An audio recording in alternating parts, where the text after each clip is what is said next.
Have you ever thought to yourself, why aren't there any rugged, waterproof phablets? Are you a big, tough person doing big, tough things and need a big, tough phone that can keep up with you? Now, Kyocera is adding a kaiju of a smartphone to its lineup this year, but we've got to get it out of the packaging to see if it can live up to the marketing claims. I'm Juan Carlos Bagnell for Pocketnow, and here are my first impressions of the Kyocera DuraForce XD on AT&T. Jiminy Cricket, this thing is big. Nothing fancy coming by way of packaging. DuraForce is an AT&T flavor of Kyocera, so we've got the sun-kissed orange box with a picture of the phone on the front. And what a box it is! I mean, it has a phone inside, and a battery, and a charger, and a USB cable, and papers. I'm glad we got this out of the way. I'm sorry, folks, talking about packaging is just so underwhelming when we've got this monster phone to check out. Jeebus, this thing is a brick. Now, I've seen a lot of people complaining about the size of the LG V10, which has a reinforced casing for mil-spec 810G drop protection.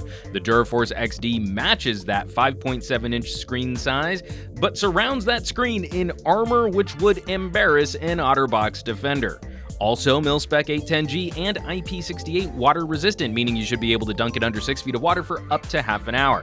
No joke, folks, this beast makes the 6-inch screened LG G Flex feel petite by comparison.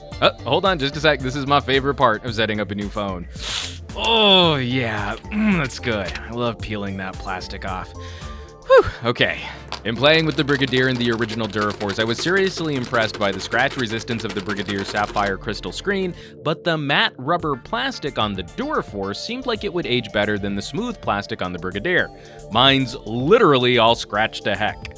I'm glad to see Kyocera and AT&T have stayed with a matte rubbery material, adding faux leather textured accents at the top and bottom. Samsung introduced fancy engineering to waterproof the headphone and USB jacks on the Galaxy S6 Active, and there's nothing that nifty here. The XD is all about brute force, and resorts to port covers which include gaskets to prevent water from leaking in. Huge front-facing speakers make a return, but I'll be very curious to see how the earpiece speaker performs after using the tissue conduction smart sonic screen on the smaller DuraForce. The XD has a legit tough guy style, and happily we can swap the battery here, unlike the Brigadier. The bolt on the back is actually functional. No, really, this thing screws and locks the backplate into the body of the phone. It's not just a gimmicky switch like the loose piece of metal on the back of my Samsung Rugby. The battery has a rail built in to ensure that the whole device stays contained in the event of a drop. Now, we've all seen phones fly to pieces, backplates popping open, batteries ejecting, but we'll have none of that here, thank you very much. Jaime Rivera, this battery is big too. A 3,700 milliamp hour power pack, which should provide ample runtime for the low power hardware crammed inside. The screen is one of the brighter LCDs I've played with, though whites are a bit warm for my taste, and the 720p resolution feels a bit stretched on a 5.7-inch diagonal, especially if you've been spoiled by 4 times that resolution over the same surface area. I was pleasantly surprised by how quick this phone fired up on first boot, and there's a helpful little guide to walk you around some of the features on the phone after you've put in your Google account credentials.